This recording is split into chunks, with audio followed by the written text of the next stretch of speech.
don't just happen. So come on up and where are you? Come on in. Y'all crowd in here. Now, I just came out of Washington, and yesterday I was listening to the Congress asking questions about Madoff, Bernie Madoff. It seems like they're going to investigate him. Now, let's get this straight. You're going to investigate a guy that lost $50 billion, and the people who lost $700 billion are going to be the ones investigating him. That's what Washington is all about. Oh, yeah.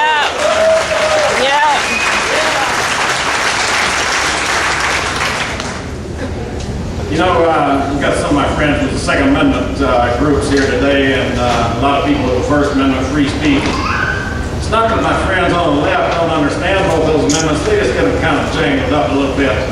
You'll hear them shooting off their mouth, mixing up free speech and right to bear arms. That's about as funny as I might get, so we're not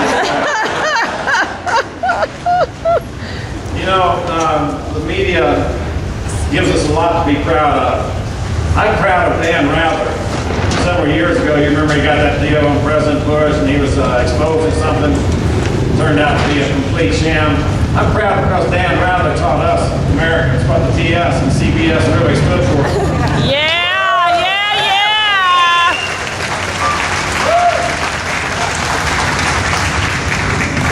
People are asking me why I'm taking the stance that I am.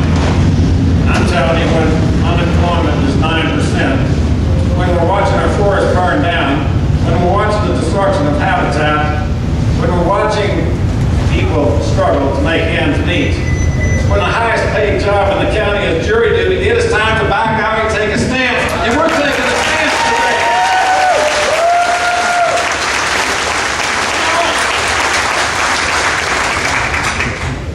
I want to say thanks to Ronnie Reardon, Susan Flores, Tommy Harrell, Mayor Venable, and Sheriff Bennyhouse. I will tell you that across the nation, people have wanted to make this step. They have wanted to understand that the people are in charge of the government, but they're waiting for someone to take the first move.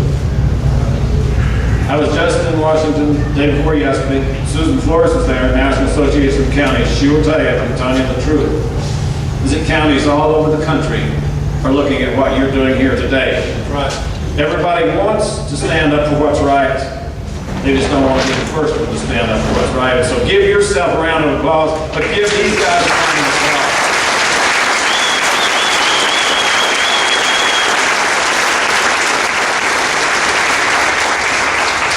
I was down in Chaparral yesterday. Chaparral was right down the road here. You know, it's not a very wealthy area.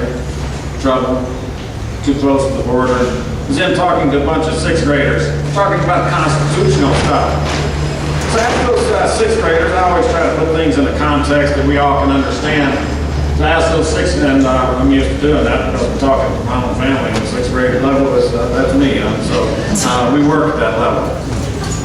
So those sixth graders, I said, you know, this Constitution is just a contract. It's a contract between the government and the people. I said, it's a contract between the government and the people because our founding fathers were afraid. They were afraid of a government that would become too powerful, and they wanted that contract written. I said, so who's the most powerful person in your lives here in this school? The sixth graders were kind of stumping around, thinking about it a little bit, and finally somebody said, well, my teacher's pretty powerful. They were talking back and forth about that, and finally one of them said the principal. I said, that's right, the principal controls everything here. I said, and what do you want from that principal and those teachers? I said, just think about it. What do you want from them? What do you expect from them? They said, just treat us right. Sixth graders in Chaparral, New Mexico understand the basis of our Constitution. Just treat us right. Now, our founding fathers came over from England, and they came over from other countries with kings, with all power. They wrote into this Constitution limitations to the government because they did not want to see that again. They did not want a king who could tell them how to live their lives, every move to make, who decided who moved moved up in society and didn't move up in society. Our founding fathers had a view. They had a vision of a country where people could accelerate and grow based on their own capabilities, where nothing could hold any one of us back, to where anyone could aspire to anything. And they wrote that into our Constitution by checking the power of the federal government. The power of the federal government is very limited. Read Article 1, Section 8. It's just a few short paragraphs. Those are the powers that are enumerated for our federal government. It was that way that they expected that they could get the thing signed, this Constitution signed by all the different colonies, by writing in the limitations of the government, because everyone who came here was afraid of a government that was too strong, too powerful. They wrote that in, and they still couldn't get it passed because the American people at that time did not believe that that government could be checked. So they came back with the first 10 amendments, that Bill of Rights. When they got that first 10 amendments, the 10th one says that every power not specifically granted in this Constitution is reserved for the states. And that's the one that got the amendment.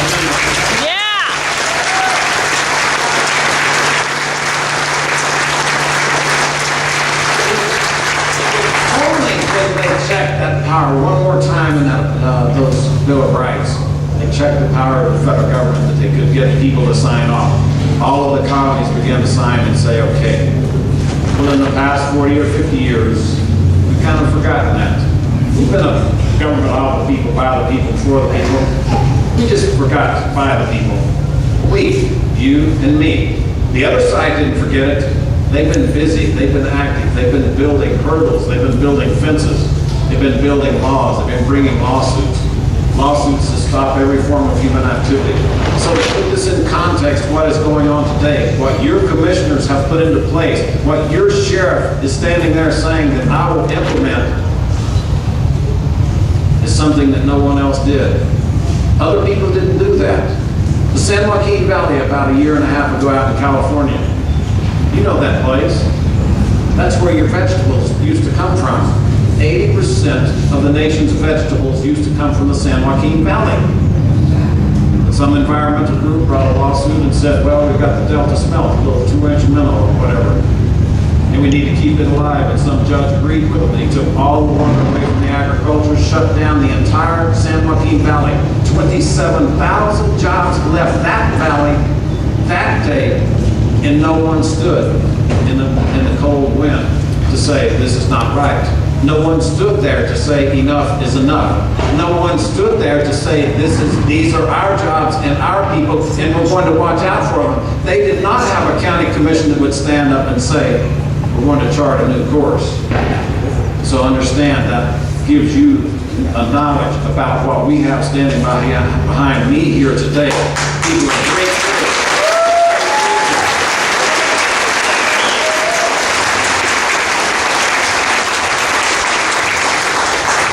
My friend and former Chief of Staff Bob Carter over here on the side. Bob Carter was here when we came up and sat in Cloudcroft in the city council chambers and talked with the Forest Service saying, you know, you're letting all these trees die. You're not going to spray them, but you at least need to be cutting them down. We brought in people who gave them testimony that when a tree dies to this level, then it's not going to come back. The Forest Service sat right here in your community saying if there was one green needle left on a tree, they would not touch it. They would not cut these trees down. Bob Carter sat with me in this same room over here when we had the Lincoln National Forest discussing the fire over in the Capitans. And I said, why did you let that thing burn out of control for 100,000 acres? They said it was too expensive when it started. It was on 13 acres, just like this. I said, too expensive. You spent $5 million. You telling me for $5 million you couldn't have put out a 13-acre fire? And he hung his head and looked down at his feet and said, well, we just didn't think about it like that. I'm telling you, that's the reason the founding fathers did not want Washington running your business. Exactly. Exactly right.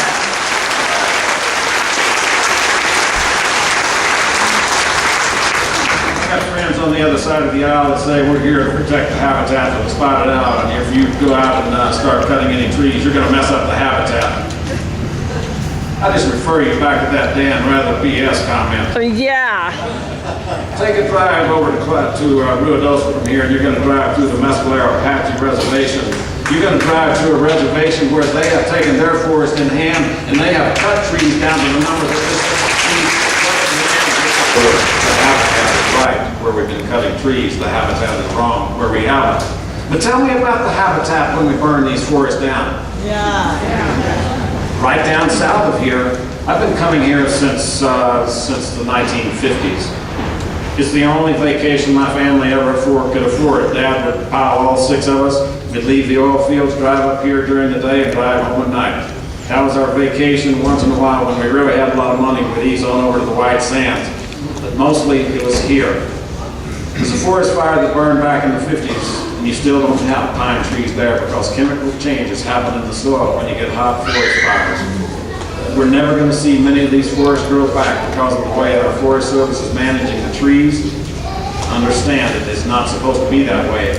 I see a guy in the audience who was the first to tell us in the legislature that western forests weren't that way.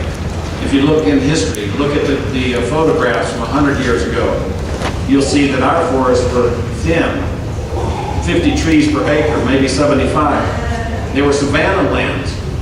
See, hot fires would burn through every 8 years. They would burn down scrub brush. They'd burn down the small and the weak trees. And they'd leave just the healthy, robust one. The tree rings will show us that every 8 years. But we began to move in and put houses in around the forest where we started putting out the fires.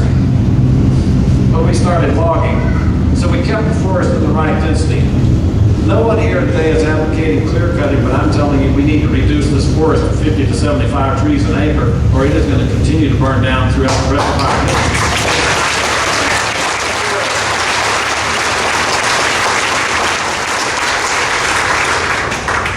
We talked with the Forest Service 3 or 4 years ago about cloudcroft being extremely dangerous. What happens if we get a fire here? We got one road in and one road out. Now I carry around as my screensaver on the bike there. You can't see it from here, but I'll just hold it up. This is Ruidoso about 3 to 4 months ago when it's burning. It's got fires everywhere. Every spark was burning around 40, 50 knot winds, blowing the sparks around. Every time one touched this tinder box dry forest, it was erupting into a fire. My grandson said, "Looks like hell." I didn't know exactly how he knew that, but I took his word for it.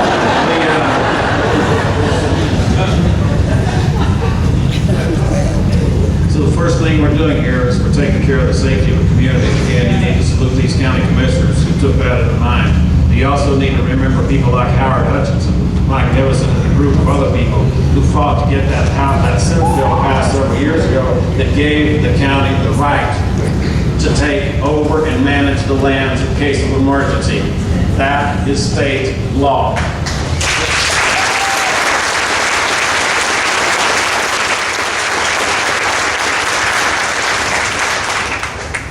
State law or no state law, there haven't been many counties that have done this, that have taken this step. Again, just think about that. Be sure and offer these people the support they need as they go through the next days and weeks, because this fight isn't over. What we're doing today is the first step. They're going to try to log 80,000 acres around this area, and they need to do that. But think about the jobs. You know, we're dying for jobs in this country right now. It's time for us to remember what this country was built on. This country was built on our resources. Think about the jobs that are going to start here by this action today. The first thing we're going to do is we're going to cut down a few trees. People sawing those trees down is one layer of work. Somebody's going to come out with a forklift and they're going to load them on those trucks. That's another layer of work. Somebody's going to drive those trucks down the hill and carry those logs into that mill. The truck drivers are the third line of work. When it gets to the mill, they're going to be milled. That's the fourth level of work. After they're milled, somebody's going to market those to Home Depot or somebody else. I don't know exactly who. That's the fifth level of work. Those things then got to be trucked from here to wherever they're going to be sold in the stores. That's the sixth level of work. And then finally, when they're sold on the floor of that showroom floor, that's 7 levels of work. You wonder why our jobs are dying here? It is because our government is killing the jobs here. Our government is conducting a war on the jobs.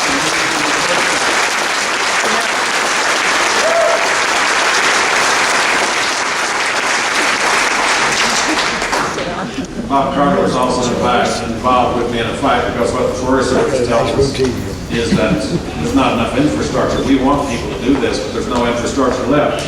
I'm sorry, when you don't give people contracts to go in and cut, they're going to go somewhere else. They're going to close down. Marita just read that article where that big new bill was opening up, and they can't even get enough material to operate it. We've experienced that same thing here. Bob Carter and I sat in a room fighting the Forest Service, trying to get 9 million board feet to keep the Mescalero mill open. It was the last operating mill in New Mexico, full time, 100 jobs right here. The Forest Service wouldn't give us 9 million board feet. And if I remember correctly, the Forest Service at that time was growing 50 million board feet a year. We weren't even keeping up with the new growth, and yet they would not do it. The people who've been running our forests have had a very biased view of our country. They don't care about the jobs. They will tell you they do not have to care about the jobs. They don't care about the economic impact of anything they do. They don't care on the effect in your lives. They don't care the effect in this community's life. And they don't care about the budget and the job situation in this country, because they have got their heads down following some regulation that tells them they got the right to put you out of your house, your home, and everything else. And it is time for us to say enough is enough.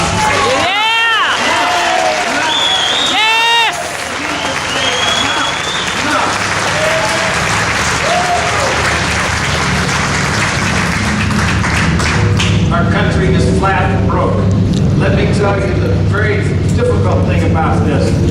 We are spending $3.6 trillion this year, and we are bringing in revenue from taxes from you good people, 2.1 trillion. We're spending 3.6, bringing in 2.1. That's a shortage of 1.5. Even us guys from the east side can figure that out. Your family couldn't operate that way.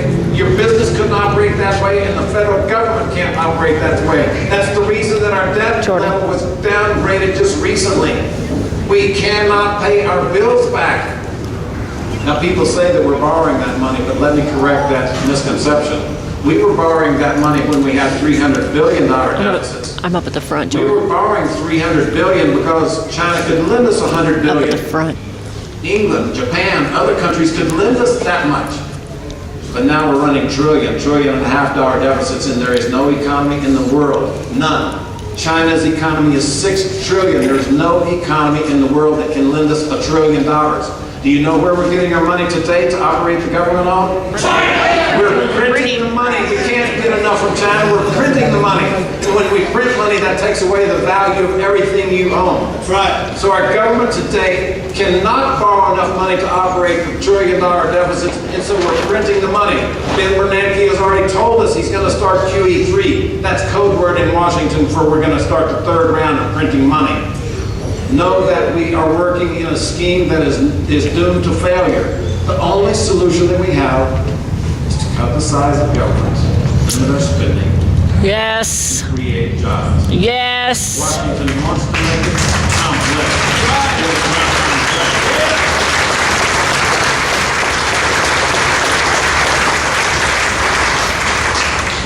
So how is it that we're going to take this government back? That again is an easy answer. Ronald Reagan said it best. He says that there's nothing so powerful as the will and moral courage of a free people.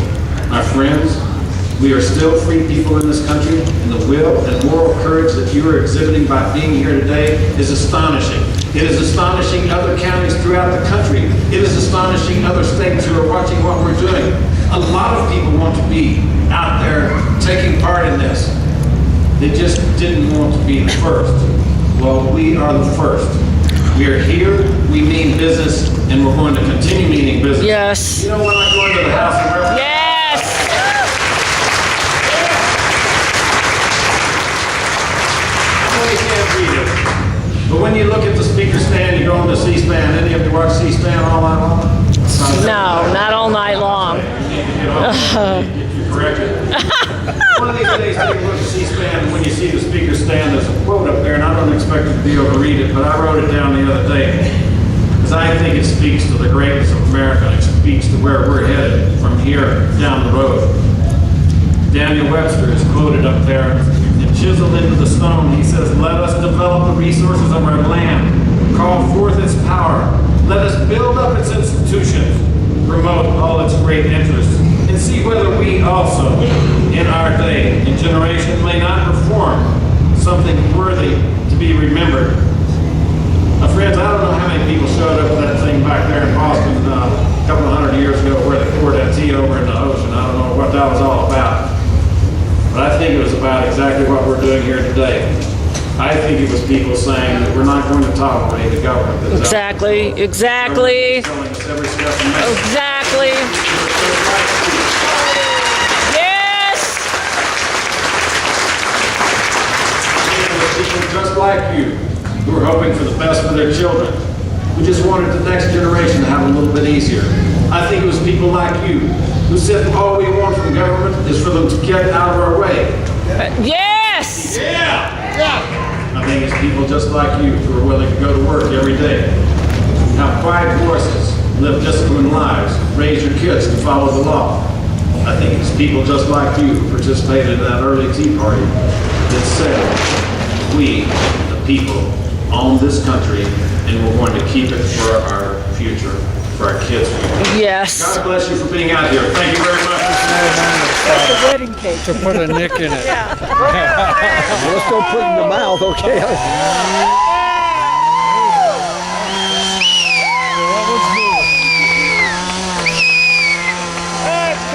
Let her go!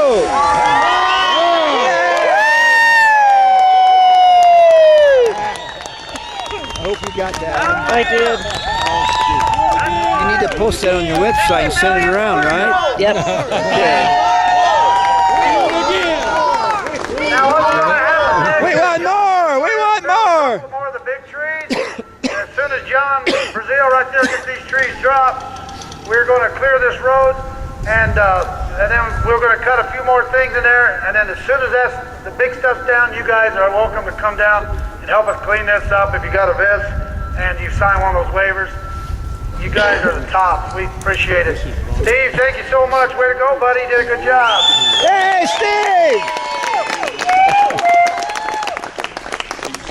They ain't cutting out of this. It'd be a repeat offender. Hey, you're hired, Steve!